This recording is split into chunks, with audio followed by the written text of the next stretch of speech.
مثال کے ذریعے سے آپ کو بات بتاتا ہوں، انشاءاللہ آپ انجوائے کریں گے۔ میں اگر ایک بچے کو اچھی تعلیم دلواؤں، اچھا ماحول دلواؤں،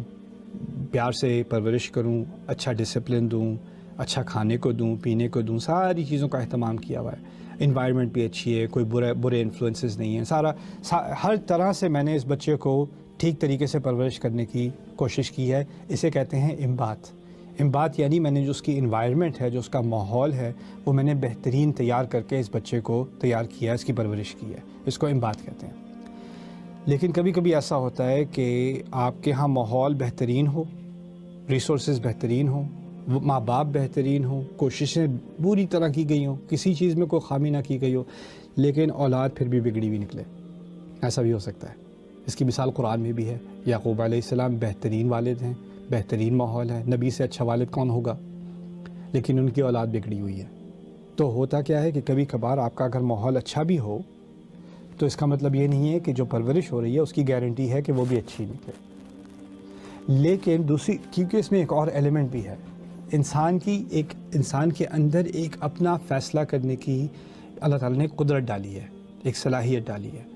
اور وہ فیصلہ اگر اس نے برائی کرنے کا فیصلہ کر لیا ہے تو وہ اچھے سے اچھے ماحول میں بھی ہو اس نے برائی کرنی ہے،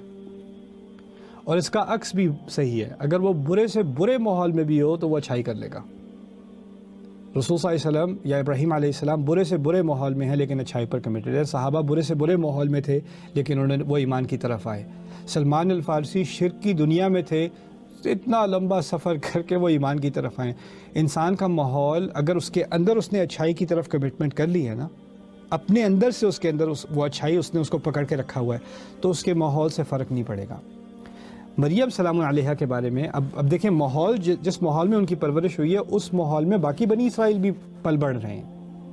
اور زکریا علیہ السلام بھی موجود ہیں، لیکن زکریا علیہ السلام کہہ رہے ہیں کہ باقی لوگوں سے مجھے ڈر لگتا ہے کہ وہ کرپٹ ہیں، انی خفت الموالی من ورائی، ماحول ایک ہی ہے لیکن وہ اس ماحول کا فائدہ نہیں اٹھا رہے۔ اسی طرح یہاں پر یہ تو ہے اللہ تعالیٰ نے ان کو اچھے ماحول کا اہتمام کر دیا، انبتہا، لیکن نباتن کے اندر، امبات نہیں، نباتن کے اندر کیا ہے کہ وہ خود بھی ڈیولپ ہوئی، خود بھی انہوں نے اچھائی کو پکڑا اور اس ماحول کا پورا خود سے فائدہ اٹھایا۔ تو دونوں طرف سے اللہ تعالیٰ نے ایکچولی اکنالج کیا ہے کہ ایک تو ماحول بہترین تھا اور ایک اس کے اندر اچھائی جو ان کے اندر اچھائی تھی وہ بھی بہترین تھی، اور انہوں نے اس کو اچھی طرح پکڑا۔ اور اسی سے ہمیں پتہ چلا کہ دو ایلیمنٹس ہوتے ہیں، ایک عنصر ہوتا ہے کہ آپ نے ماحول دینا ہے، اور دوسرا عنصر ہوتا ہے کہ انسان خود اچھا بنے۔ اسی لیے اچھے ماحول، مسلمان ماحول میں ہونے کے باوجود ان کی ماں نے کیا کہا تھا، اس کو شیطان سے بچا لیجئے، اس بچی کو میں آپ کی پناہ میں ڈال رہی ہوں شیطان کے خلاف، اور اس کی اولاد کو بھی۔ یعنی آپ اچھے سے اچھے اسلامی ماحول میں بھی ہوں، شیطان امیون نہیں ہے، آپ دیواریں بنا سکتے ہیں، شیطان اس کے تھرو گزر سکتا ہے، آپ تک پہنچ سکتا ہے۔ کوئی سیکیورٹی سسٹم نہیں ہے کہ آپ اسلامی ماحول میں تو شیطان آپ کو ٹچ نہیں کرے گا۔ آپ کے بچے نے قرآن حفظ کر لیا، آپ اس کو شیطان تنگ نہیں کرے گا۔ آپ عالم دین بن گئے، آپ کو شیطان تنگ نہیں کرے گا۔ نہیں، اس سے کوئی امیونٹی نہیں ہے۔ ان کو بھی پتہ تھا یہ امیونٹی کوئی نہیں ہوتی، میں ماحول تو میں دے سکتی ہوں لیکن آخر میں آپ ہی بچا سکتے ہیں شیطان کے وسوسے سے۔ تو اسی طرح انہوں نے اپنی اچھائی کو، اور دیکھیں آخر میں جا کر بھی جب فرشتہ ان کے پاس آیا تو انہوں نے کہا